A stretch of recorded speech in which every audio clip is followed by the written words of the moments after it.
Welcome. In this video, I'm gonna teach you uh, radioactive decay, how to model radioactive decay using the law of exponential exponential growth decay.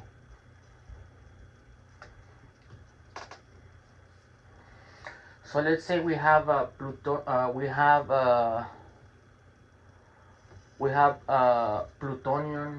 We have an amount of plutonium 239. We know that its half-life. That means that if you have 10 grams, half-life means that what's the amount, what's the how many years it takes for plutonium 239 to go from 10 grams to 5 grams. So that means that the half-life is equal to 24,100 years.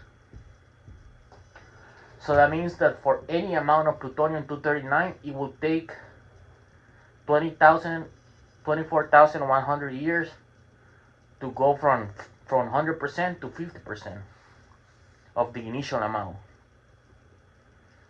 So the law of exponential growth decay, but notice, because this is half-life, that means that instead of growing, we're decaying. So the plutonium is decaying. So what we're gonna do is we're gonna use the law of exponential decay, exponential growth decay, but I'm gonna show you. Okay, so now, so the model looks like this. C, where C is a constant, and then we have KT. But because it's exponential decay, K is gonna be less than 0, and we're gonna find it. Because in our task, the problem that I'm gonna show you is I wanna first two things. The first thing we're gonna uh, create a model. That means that we need to find C and K. And second, we need to find what's the, for any amount, initial amount, what's the amount remaining, percentage remaining of the initial amount. Percentage remaining after 1,000 years. So two problems in one. First, we need to create a model, and second, we need to find the amount remaining of any initial amount after 1,000 years. So we need to use the half-life to come to and then to come up with the model, to come up with the number one.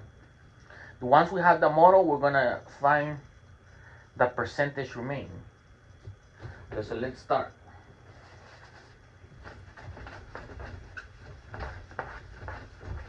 All right. So we know that let's say the initial amount is C. Okay, so we have the model y equals C E K T. We know that the half-life, that means that T is 24,100.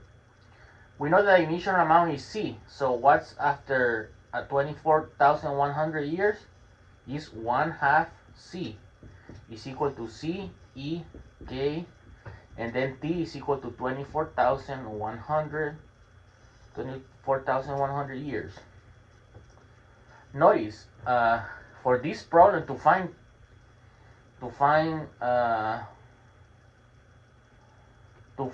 K, we don't need to know what C is, because looking at, okay, first of all, C is greater than 0. That means that I can divide both sides by C and be fine. So that means C has to be greater than 0. And of course, because we have an initial amount, C has to be greater than 0. Okay, so now we cancel C, and we're left with 1/2, which is 0.5, is equal to E K 24,000 years. Now to find K, we need to take the log on both sides. So we take the log, so that means that ln of 0.5 is equal to ln of EK 24,000. Okay, so the left side stays the same, but the right side, because we're taking a log of an exponential, we're just gonna be, we're left with ln of 0.5 is equal to 24,000 K. Now to solve for K, we need to divide by 24,000 on both sides. This cancels, so K, when you solve for K in the calculator, when you take the log and everything, what you're gonna get is negative 0.0002888, and then 1. All right.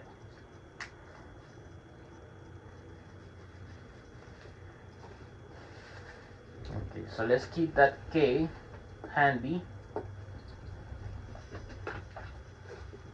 Okay, so now we can plug it in here. So we have that y is equal to C E to the negative 0.0002881, and then of course times T. So to find the model, all we're left with is to find C. How do we find C? Well, we know that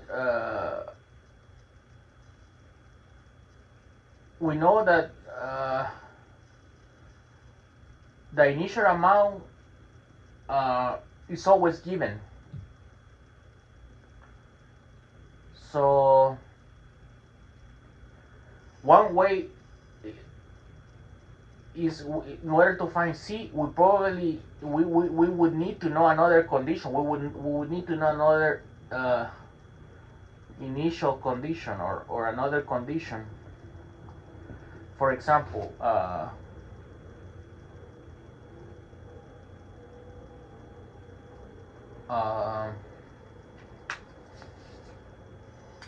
we would need to know y, a value of y, and a time t,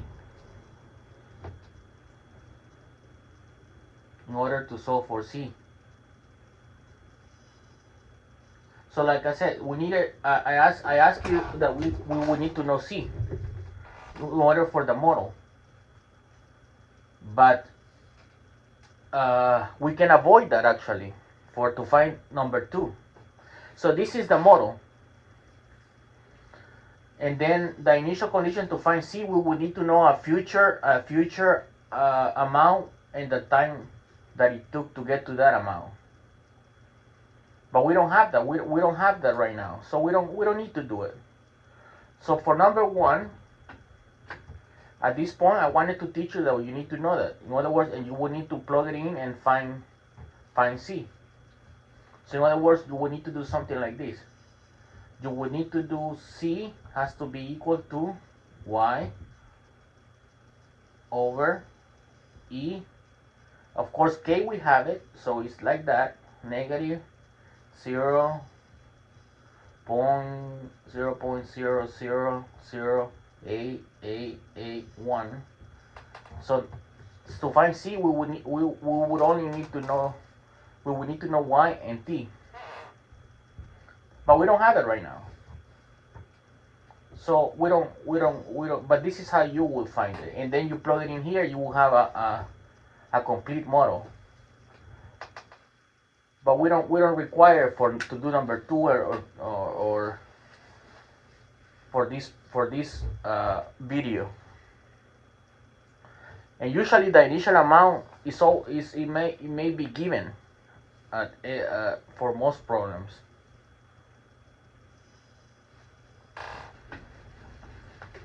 So basically, right now we completed number 1. We don't have a complete model, but we don't need it. I just needed to show you how to find C. So for number 2, we need to find what's the percentage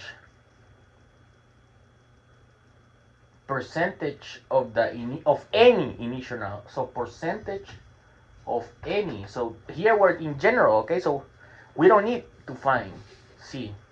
We only need to know the percentage of any initial amount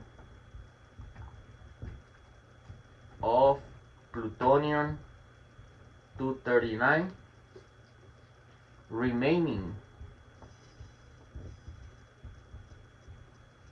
after 1,000 years. All right. So for that, we can play, since we don't. You're gonna notice, and I'm gonna show you that you can pick any C. I'm gonna pick C equal to 1 gram, and I do it because to make things easier.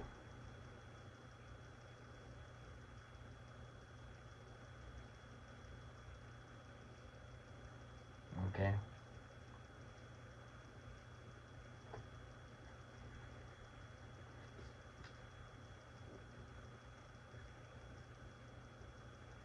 Okay, so now we have C equals 1 gram. Okay.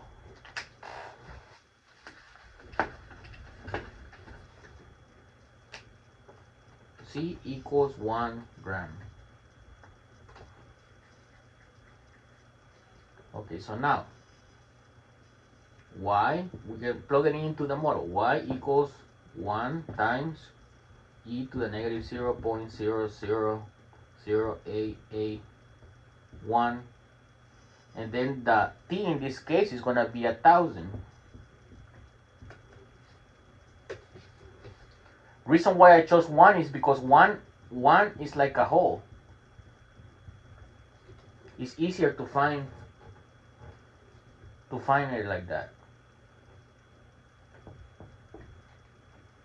Okay, so if you plug that in, you're gonna get 0.97153 grams.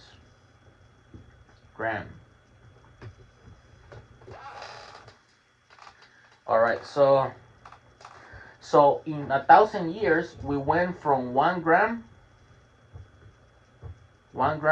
to 0.97153 gram. So in other words, to find the percentage remaining after 1,000 years, I have to do like this. So percentage remaining is equal to 0.97153 divided by 1 times 100. And notice why I chose 1, because it's easy. Look, any number divided by 1 is just that number. So now we only need to move the decimal point to the right by 100. So that will be 97.153%.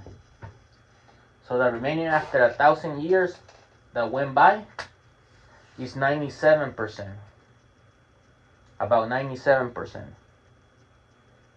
And I can show you,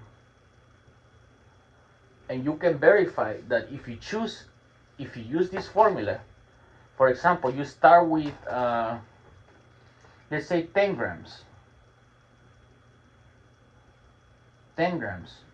You do that, you get this number, and then that number you divide it by the initial 10, and you multiply it times 100, it should give you the same amount.